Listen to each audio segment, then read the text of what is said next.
Shalom. All praises to the Heavenly Father, Anukuya.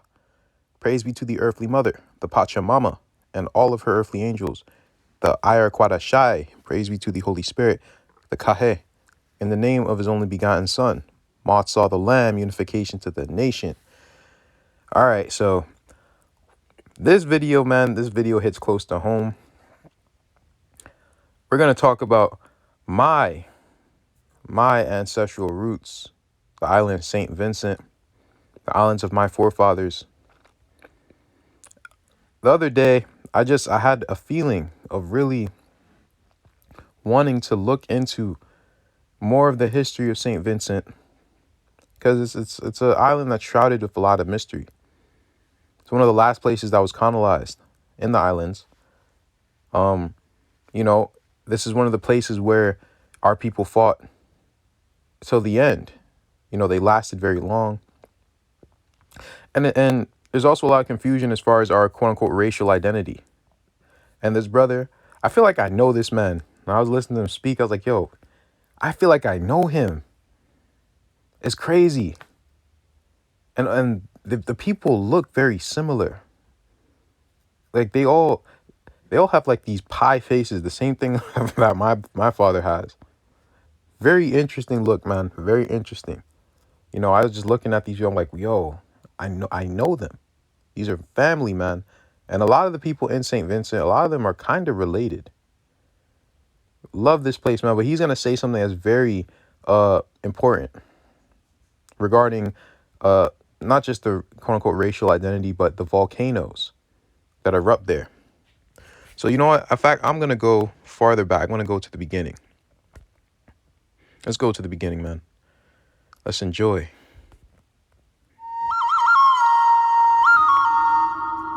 My name is Ackley Olton, and I am a filmmaker and visual artist from St. Vincent and the Grenadines. St. Vincent is a small country in the English Caribbean. It's one of the lesser Antilles. It used to be a colony of the British Empire. The Queen's Head is still on the money. Small, simple island lifestyle. The main industries are tourism and agriculture. Before the colonization, there were some indigenous people on the island. There were different types of indigenous people, and the most recent dive into the heritage or the history of the island brought us to the Garifuna. All of the syncretic human interactions that developed on the island. The Garifuna represent a mixture of Amerindians from South America who traveled north from the Orinoco Valley, and it also represents a fusion with Africans. Some say from West Africa, some say more specifically Mali. And that part, I'm just like, I don't know about that. Africans did not come over here in the 1500s. They came over here in the 1700s. And most of them came by choice. They did not come as slaves. Some came, but most of the quote-unquote black people were already among the Americas. Curmeo has said this so many times. They shipped people to Providence Island and said that they were Africans when they shipped them away from Providence Island. They shipped people from North America or different parts of the Americas to that island, then shipped them away and reclassified them as Africans. They brought people from the island to North America, said we came from Africa, and they didn't. So all that was done to destroy our identity. The Garifuna have nothing to do with Africans. Nothing. All that quote-unquote African culture is American culture. We went over there. So not sure about the exact origins of the Africanness. The island was, it was a colony of the British Empire, used to create sugar and cotton. To pause real quick, there's Amerindians, what they call them, in South America who have African customs now. We have quote-unquote African customs in the islands. All my Haitians, you guys practice voodoo. They say that stuff is from the Yoruba. No, it's not. we went over there. That's what I'm really trying to say. And plus, we had people in West Africa for a long time.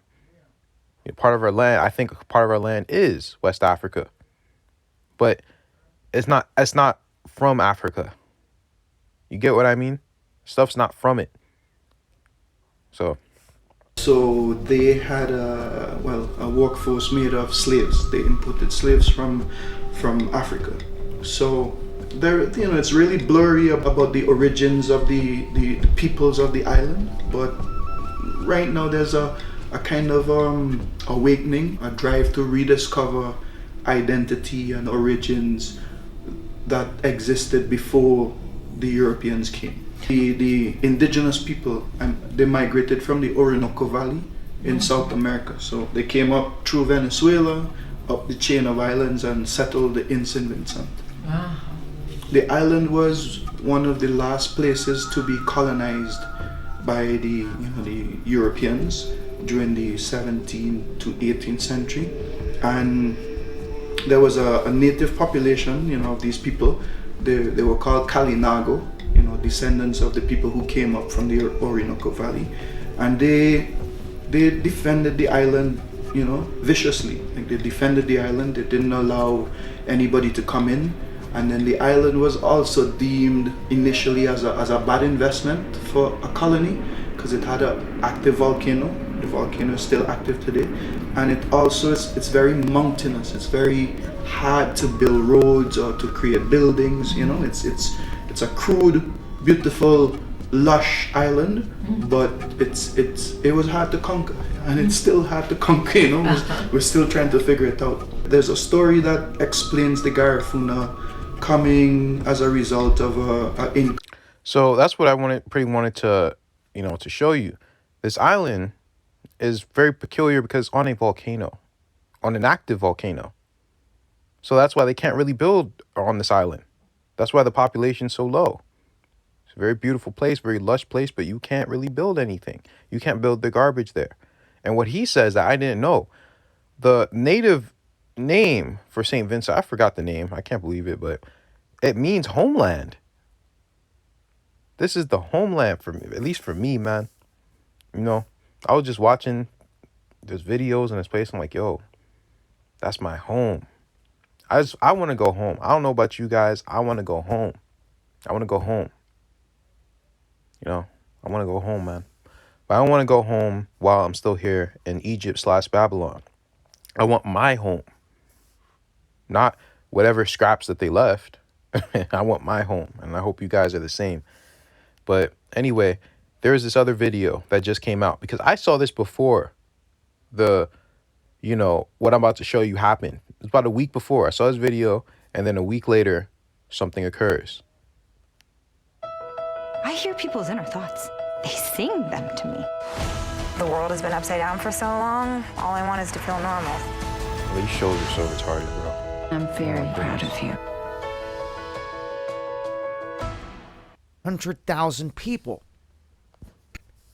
This is Dabu 7. We have a very rare alert being sent out of the Caribbean as the officials there are saying that a volcano is springing to life. This is an alert going out in the Martinique and St. Vincent areas. This chain of... Oh, the homeland. The volcano. See, that's why they want to build. That's why. Islands in the Caribbean. They're saying a chain of islands here that has more than 100,000 people. They are all being asked to evacuate. So this most recent warning issued late Tuesday for this area, it's giving off strong gas emissions, and they're saying that the formation of a new volcanic dome is happening. So something's going on here. Visible gas and steam rising up from these areas, and the government warning people that live near here to prepare to evacuate. They're saying that an eruption could occur with less than 24 hours notice. Now, with today's technology and all that, you would hope that they'd have a little bit more of a heads up, but they're saying that it could pop off at any time. The last eruption in this area was 1979. previous eruption before that was 1902, and it killed some 1,600 people. So this thing could spring to life out of nowhere with an eruption that no one's seen in their lifetime coming from this region. So just a heads up, a rare warning as this region is coming to life. I'll break it down further on the next live stream. Make sure to follow me on DLive, also on Part. Let me also go to this real quick. Because now Yellowstone, I think they're saying that something is really coming to life regarding... Today I'd like to talk to you about an app called Elevate. Not just Yellowstone, Elevate but has over the 35 whole mountain range in the Midwest. See, look, there are at least a dozen volcanoes erupting right now around the Ring of Fire that were preceded by local earthquakes. If Yellowstone goes up, the whole world is completely effed. No coming back from this volcano. Grand Geyser is erupting right now. It is the world's tallest predictable geyser.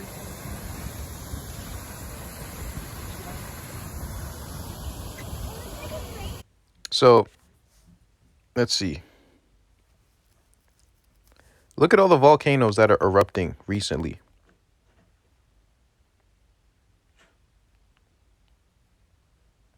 You can see the areas, right? It's around like the West Coast.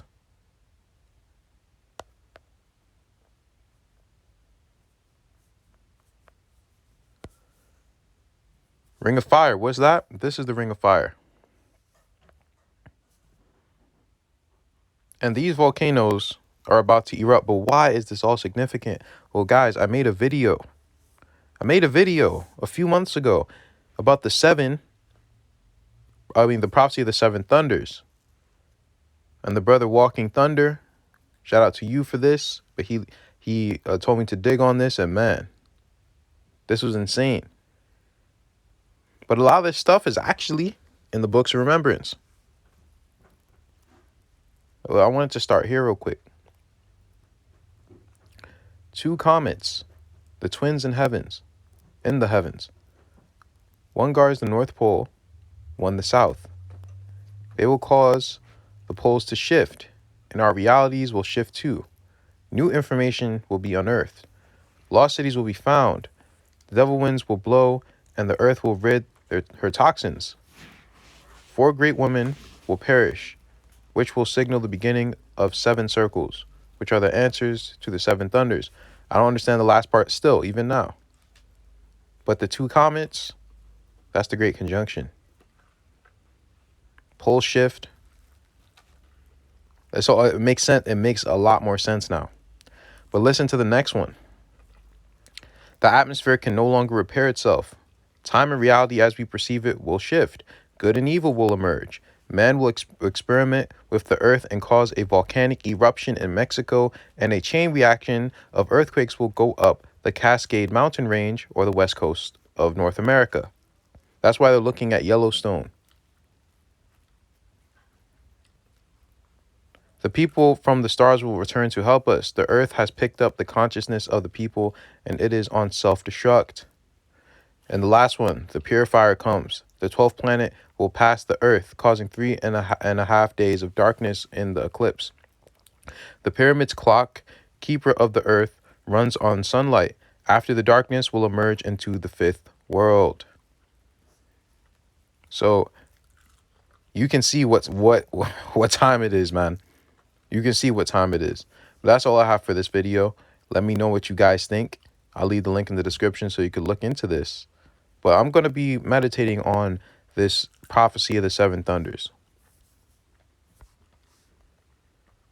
May peace be with you. Selah Kala.